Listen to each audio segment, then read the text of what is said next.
Darius Jackson, Cordon Bleu Culinary Art School.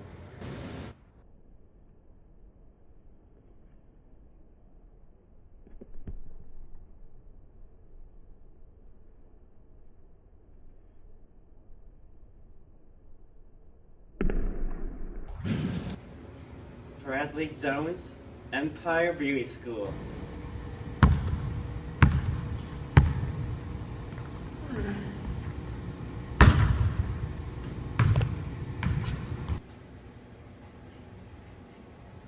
Seymour Buds, ITT Technical Institute. You know what I'm saying?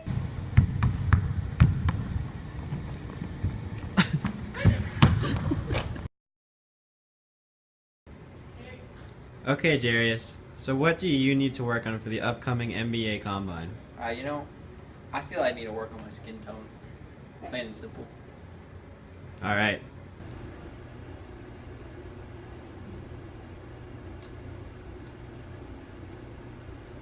Okay, Bradley, what do you need to work on for the upcoming NBA Combine? Well, my mom says I need to work on my shooting and form mostly.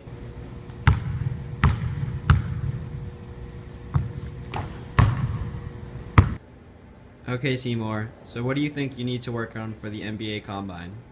Well, my height is a big factor.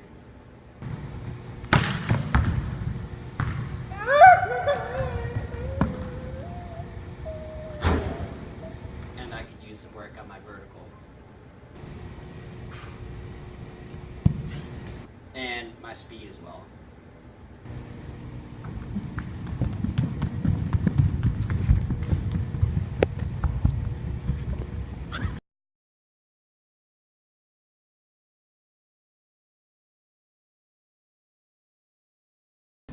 Morning. Morning. Morning. Morning.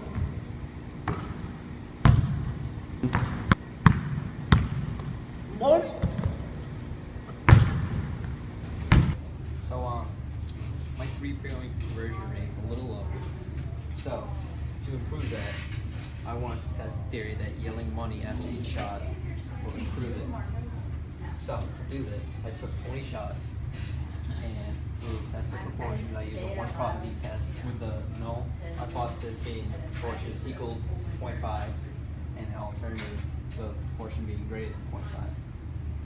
And after testing, I made 13 of my 20 shots, which is equal to a 65% conversion rate.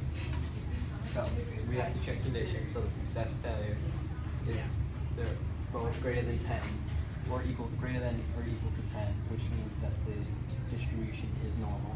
They're also random shots, and the shots are independent of each other. So when we tested this, we got a z-value of 1.3416 and a p-value of 0.0899.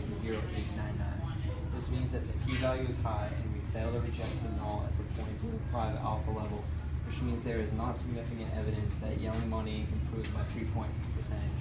Which means I'm going to have to put in some work on the court if I want to make it in the NBA.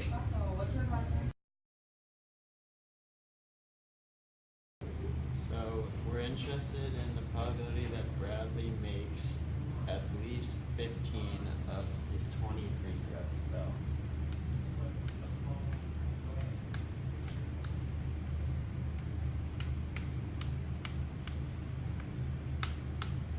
So we're going to use binomial probability because binomial probability is used when you're interested in a number of successes within a range of trials. So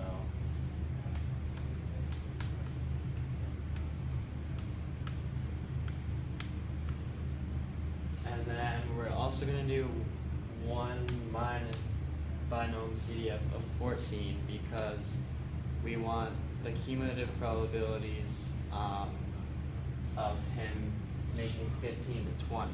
So there's 20 trials. His free throw percentage is 35%, and it's up to 14, which on the calculator, binom CDF, 20 trials, 0.35, and 14. 1 minus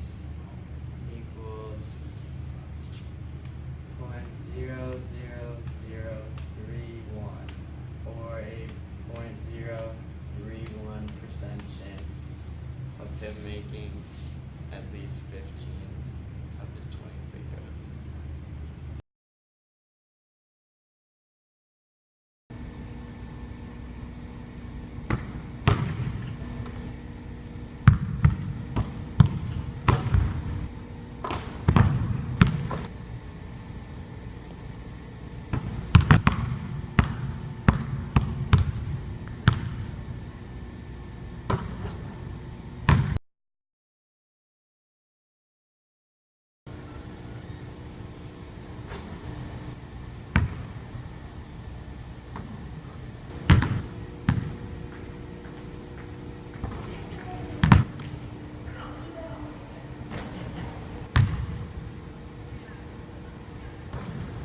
Alright, so for my test, I'm doing a linear regression t-test to test whether there is a linear relationship between the distance I am from the hoop and the number of shots I make from 10 locations out of 5 shots. Because good players that can shoot well all around the court, while bad players are obviously most likely going to shoot worse from farther away from the hoop. So our null hypothesis is beta equals 0, so there's no linear relationship. And our alternative hypothesis is beta does not equal 0, which means that there would be a linear relationship. So the conditions for a linear regression t-test are the scatter plot is linear enough, and as you can see, this is my data, and obviously is linear enough. And then we need quantitative data, and the data is counts, so that's good. And nearly normal, so the residuals have to show no form. And this is a graph of the residuals, and as you can see, it has no form and is rather random, so the graph is nearly normal. So it is good for analysis. So after the test, the degrees of freedom is n minus 2, so I shot from 10 spots, so 10 minus 2 is 8. Our t is negative 7.633, and our p-value is 0.0000611. So because of the low p-value, we reject the null hypothesis at both the 0.05 and 0.01 levels of significance, meaning that there is a strong and negative linear relationship between my distance from the basket and the number of shots that I make, meaning that I'm not, in fact, a great player.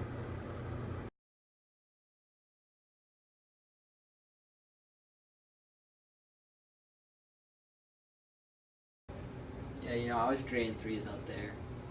Cooking with the wrist, hitting up my net. I'm pretty happy with it. My mom said that she's real proud of me. The NBA team will want to have me. Yeah. I do feel like I played to my full potential. I only got swatted 23 out of 23 times during the scrimmage. And it's the best I've done today.